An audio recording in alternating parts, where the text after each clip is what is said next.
Welcome to Downshift Podcast, episode number 6. Today is March 4th? 5th? 6th? I don't even know. Early March. Today, the title of this podcast is going to be, What the is up with the bike industry?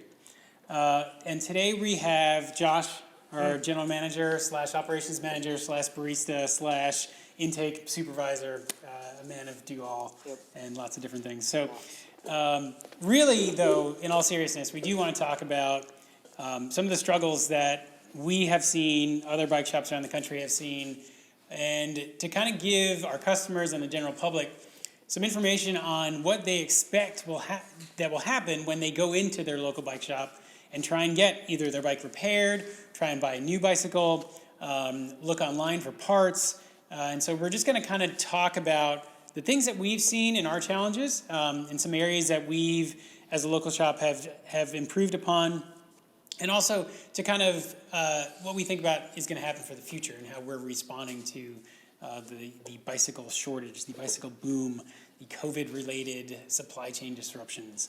And so, the first thing that I want to talk about as a shop owner is, if you think about our business, Downshift, from a broad stroke, big picture thing, right? We had the cafe, we did coffee and food out of the cafe, we had our bicycle sales and service, we had our group rides and events. And so it's been over a year now since COVID kind of took hold of the world and really disrupted things and changed things. And so, we moved into a different location. So we've responded by changing a lot of things about our business.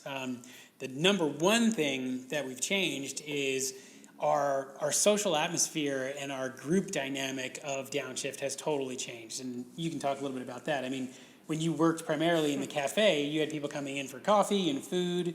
Yeah, I mean, there's an atmosphere, like a social atmosphere kind of created, and it's sort of, I guess a culture. The day-to-day up at that shop was kind of, there was people in there, there was conversations, there was a lot of push and pull. It's a little different, obviously, down here. Right. Being pretty isolated, but that's sort of the nature of things right now, I guess. Yeah, and it really changed the vibe because people were working from home, and we saw a tremendous drop in our cafe sales. So our coffee and food, essentially went to zero for the most part. We were not allowed to have people sit at our bar, and our bar was probably the biggest sort of social hangout spot of our shop. And so state regulations, didn't allow people to sit at our bar, and so that limited people to sit at one of two tables that we had in the rest of the shop. And it just really changed the dynamic. And also people are not really comfortable, for rightful reasons, being inside a small space. And we had a very small shop. And so it totally just changed our shop's vibe. It changed, how we did business. It changed our customer relations. And that was a big part of it. And the other big part of it, too, is the disruption to the bike industry. And so what does that mean? I hear a lot of talk about, supply chain this, no bikes that, order bikes later. A great example for us, and this is just one of many, is the bike that's back there, which you can't really see, but it's an Ibis Mojo 5. Gentleman ordered that as a custom build for us, and that bike has been waiting on brakes from Shimano for probably 3 months right now. Wes is telling me 5 months. So, yeah, that long for a set of brakes from Shimano. And that problem of delays goes across the entire board. Another great example is we had a gentleman that wants to order roof rack parts for his car. He's a supporter of Downshift. He's a great guy. He buys from us all the time.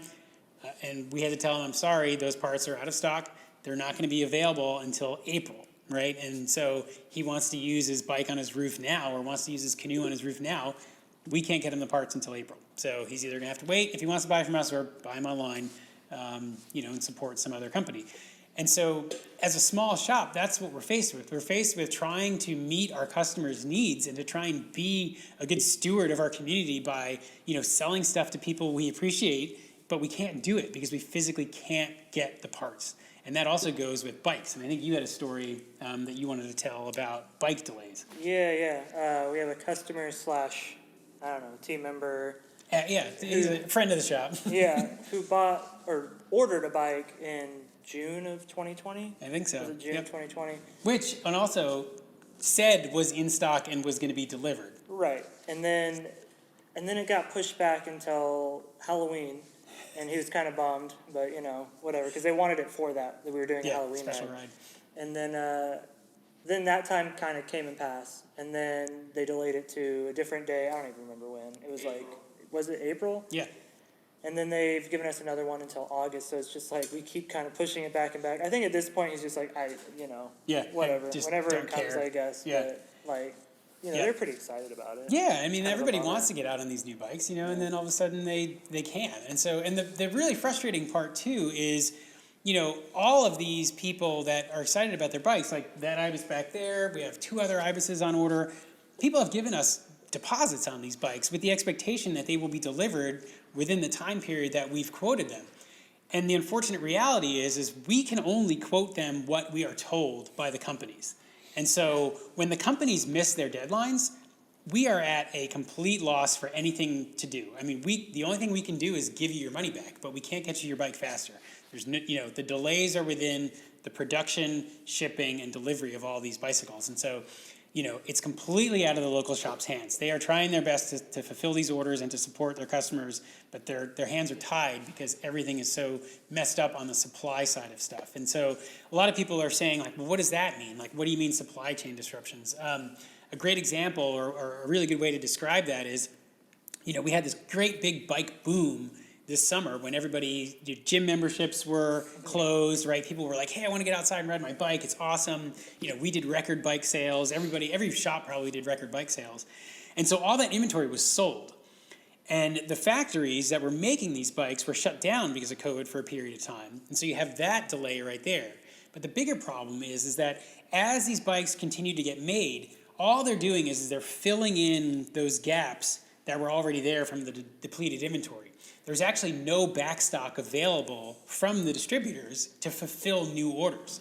So if you're like us and you're a small bike shop, right, we don't order $50,000, $100,000 in bikes a year. We just don't have the capital to do that. Some shops might be able to do that. We don't. What our model was always based around was the sort of smaller shop mentality where we have a handful of bikes on the floor of pretty much a wide sample of everything that we offer. And then when we get a customer in that wants one, we say, yeah, this bike will work for you. We're going to order it in a size medium. It'll be here in 2 to 3 days. Boom, everybody's happy. They get the bike that they want. They get the bike that fits them. They're out the door. Good times. That model is blown up. It is now no longer possible for us to even order bikes on demand. So if somebody wants to come in, let's say, and buy a new Ibis right now or buy a new Norco right now, they're looking at 2022, maybe even later by this point. It is completely insane. And so that's really frustrating to have to deal with that. And the only thing that we can do as a shop right now is either put people on back order lists, take their deposit. We can maybe look for a used bike or maybe come up with used bikes that are available. But the fact that there's just so few new options out there for people is really frustrating. Any other stories that you have about parts or anything that you've seen? I mean, it puts us in an interesting position because like now we're just sort of patting ourselves like, well, we can do this work unless it needs parts, and then maybe we can't, or maybe we can. It's kind of interesting. And then with the used bike thing, like it'd be cool if we could do that, but then the part availability also affects that. So it's just sort of like this weird area where we're just kind of hanging out waiting for things to come in or not. Yeah, ETAs that are constantly being delayed and pushed back. And that's the frustrating part is, we look at stuff and we're like, oh yeah, that'll be in next week, but no, you check back and it's been pushed to another 2 months down the road or something. And so it's just crappy. It's a crappy way to do business. It's a crappy way to sort of give customers expectations and not meet them. And, it's just hard. It's a hard time for bicycle shop owners to get through this right now. And I think another thing that I didn't touch on earlier is that, from a consumer standpoint, what you will need to be aware of, too, is that if you're in the market for a new bike, keep everything that I just said in mind, because if that bike shop has a bike that you like, but it's not in your size, they're probably not going to be able to get it. So don't feel pressured from the sales rep to ride a bike that doesn't fit you, because a lot of these bike shops are going to have bikes that are in stock on their floor that they've already paid for, that they're going to try and sell. And I'm not going to say that every shop is unethical, because they're obviously not, but you run the risk of having salespeople try and sell you a bike that doesn't fit you because they can't get another bike in your size. So just be aware of that going in, do your research, make sure you know the bike's going to fit you before you walk out of there. Because ultimately you want to have a good riding experience, and fit and size is a big part of that. And so, a big question a lot of people have as well is, what does that mean for events and races? And so I think it's definitely a case-by-case basis. So if you have a big event that you typically want to ride, I would definitely check, Bike Reg, check the webpage for that event before it actually happens. We have really put the brakes on all of our social activities, primarily because we think it's the responsible and safe thing to do. COVID in Southwest Virginia really took off, and we had very high case numbers here, and we didn't really want to put people at risk. I have a new baby at home. Lots of people have family that are either in or around their house that are older. We just don't want to go down that road of putting people at risk of COVID. Even though the events are outside, it's not worth it. Bike racing and events will happen later. But we do have some cool stuff, especially in the Southeast, that's going to continue. I think Wes just mentioned Dirty Kitten Gravel race is still going to happen. There are other races that are still projected to take place, which is cool. As caseloads decline and people can be outside and socially distant, I think we'll see more of these events take place. From a Downshift standpoint, we are going to resume, hopefully, assuming that the state lets us meet in group sizes big enough, our coffee outside / gravel and grounds rides, as well as our Monday night shop rides, as well as possibly a Sunday mountain bike, or Saturday or Sunday beginner mountain bike ride, and then maybe even a Friday morning road bike ride too. So we have stuff lined up. They will all be published on our Downshift events calendar on our website, but as of right now, we still haven't announced anything yet. The weather's been kind of iffy right now too here in Southwest Virginia, but we're looking to start that probably by the time change, if not a few weekends before that. Tell me about your favorite social ride, and what you would like to see come back. I like the gravel grounds, or whatever we're calling it, or coffee outside ride. Yeah. I like that one just because I'm a morning person.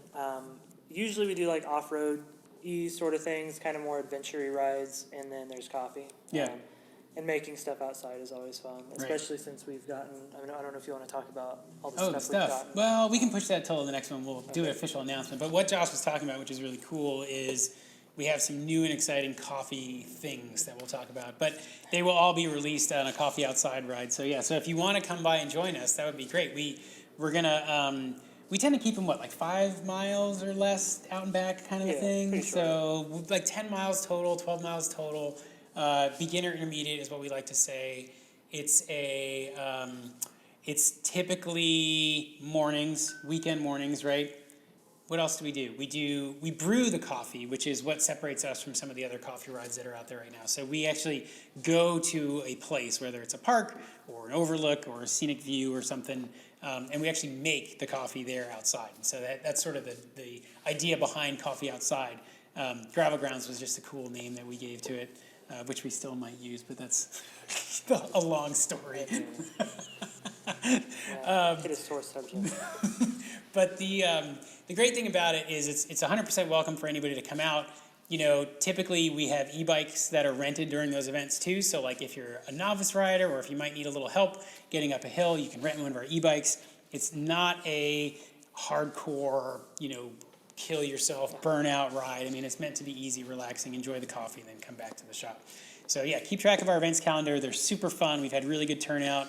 Again, we want to make sure that the state regulations allow us to have group sizes of that amount of people. So we're going to wait until the state kind of gives us some clarification on that. But it is a ton of fun, and I think people do like it. So there's a lot of nonsense, we'll just say, going on in the bike industry. And I just kind of rolling back just a hair to talk about availability of bikes. If you haven't been paying attention, e-bikes are huge right now, probably huger than they've ever been. Mostly because a lot of states are passing laws that allow more e-bikes to be on the road and on different trails. Roanoke is one of those places. We just had our city pass an ordinance that says e-bikes are allowed on anywhere that regular bikes are allowed, which is awesome. And so that's led people to want more e-bikes. But with the bike shortage, that's really been a problem for availability. So what we've done, and we'll probably do a dedicated review to this as well at some point, is we've always, since day one, been able to retrofit customers' bikes with Luna, what we call Luna kits. And so Luna Cycle is a company out of California. They take the Bafang mid-drive kits and they sort of put their own firmware on there, and they stamp the Luna seal of approval, and they have a really good supplier for parts and motors and accessories. And so we buy these kits and then we install them on customers' bikes. We actually just did 2 last week, and they are phenomenal. And so if you have a bike that you want to convert to an e-bike, I would check out lunacycle.com, check out downshiftbikes.com, look at our YouTube channel, look at our videos, see our reviews. You can see what those kits look like and how they perform. If you're totally new to the e-bike world, Josh is going to give some comments on why he likes to commute on his e-bike and just kind of get you jazzed up about what e-biking is and why you ride an e-bike. Yes. Well, for one, I have a decent commute right for now. E-bikes make riding pretty much anywhere enjoyable. I mean, you can kind of just ride anything. I mean, I have a bunch of big hills, and on a normal bike, you kind of get to the hill and you're like, well, this is going to be no fun for the next 2-3 minutes. But with an e-bike, it's just like, you just do it. So they're kind of fun. You don't really have to think about a lot with an e-bike. I know with like a traditional bike, before you go on, especially a longer ride, you kind of have to plan out your route. It's a lot less pertinent with a e-bike. You can kind of go wherever. You don't get as tired, you don't get as sweaty, you don't have to worry about getting there without sweat all over you as much.